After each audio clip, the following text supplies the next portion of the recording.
ಶಿಕ್ಷಾ. Okay Veeksha, ನಿಮ್ಗೆ ಒಂದು challenge ಇದೆ. ನಮ್ದು ಯೂಟ್ಯೂಬ್ ಚಾನಲ್ ಇದೆ, ನಿಮ್ಗೊಂದು ಚಾಲೆಂಜ್ ಇದೆ. ನಿಮ್ಗೆ 5 ಕ್ವಶನ್ಸ್ ಕೇಳ್ತೀವಿ. ಅದು ನಾವು ಇಂಗ್ಲಿಷ್ ವರ್ಡ್ ಹೇಳಿದ್ರೆ ನೀವು ಕನ್ನಡ ವರ್ಡ್ ಹೇಳ್ಬೇಕು. ನಿಮ್ಗೆ ಒಂದೊಂದು ಕ್ವಶನ್ ಆನ್ಸರ್ ಕರೆಕ್ಟ್ ಹೇಳಿದ್ರೆ 10 ರೂಪೀಸ್ ವಿನ್ ಆಗ್ತೀರಾ. ಓಕೆನಾ? ರೆಡಿ ಇದ್ದೀರಾ?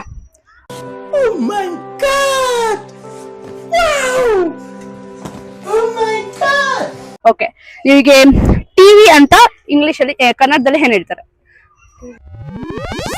ಅಲ್ಲಿ ಏನ್ ಹೇಳ್ತಾರೆ? ಟಿವಿ ಕನ್ನಡದಲ್ಲಿ ಅಂತಾರೆ, ಟಿವಿನ ಅಂತಾರೆ. ಇದು ಟಿವಿಗೆ ಏನಂತಾರೆ? ಟಿವಿಗೆ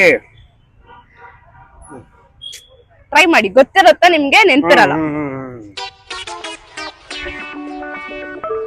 ಹಾಯ್ ಸರ್, ನಿಮ್ಮ ಹೆಸರು? ಚಂದ್ರಶೇಖರ್ ಅಂತ. ಚಂದ್ರಶೇಖರ್ ಅಂತ ಹೇಳ್ಬಿಟ್ಟು. ಸರ್, ನಾನು ನಿಮ್ಗೆ 5 ಕ್ವಶನ್ ಕೇಳ್ತಾ ಇರ್ತೀನಿ. ಇಂಗ್ಲಿಷ್ ಪದ, ಕನ್ನಡದಲ್ಲಿ ಉತ್ತರ ಹೇಳ್ಬೇಕು. ಸೊ ಫಸ್ಟ್ ಪ್ರಶ್ನೆ ಬಂದ್ಬಿಟ್ಟು, ಟಿವಿನ ಕನ್ನಡದಲ್ಲಿ ಏನಂತಾರೆ? ಟಿವಿನ ಏನಂತಾರೆ? ಟೆಲಿವಿಷನ್ ಅಂತಾರೆ ಇಂಗ್ಲಿಷ್ ಅಲ್ಲಿ. ಅದು ಇಂಗ್ಲಿಷ್ ಅಲ್ಲಿ ಆಗುತ್ತೆ. ಇಂಗ್ಲಿಷ್ ಆಯ್ತು. ಹಾ,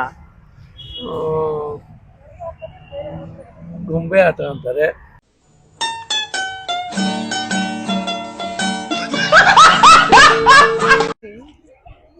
ಗೆಸ್ ಟ್ರೈ ಮಾಡಿ.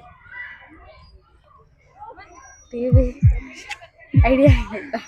ಓಕೆ, ಈಸಿ ಕೇಳ್ತೀನಿ. Mobile phone. Mobile phone. ಆಯ್ತು, ಆಮೇಲೆ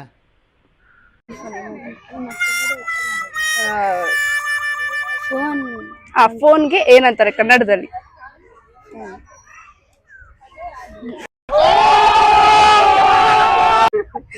ಇದೆ ಸರ್, ಒಂದು ವರ್ಡ್ ಇದೆ.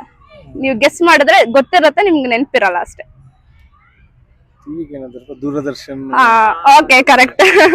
ನೆಕ್ಸ್ಟ್ ನೀವು 10 ರೂಪೀಸ್ ಗೆದ್ದಿದ್ದೀರಾ. ನೀವು ರಿಸ್ಕ್ ಮಾಡ್ತೀರಾ 10 ರೂಪೀಸ್ ನ ನೆಕ್ಸ್ಟ್ ಕ್ವಶನ್ಗೆ?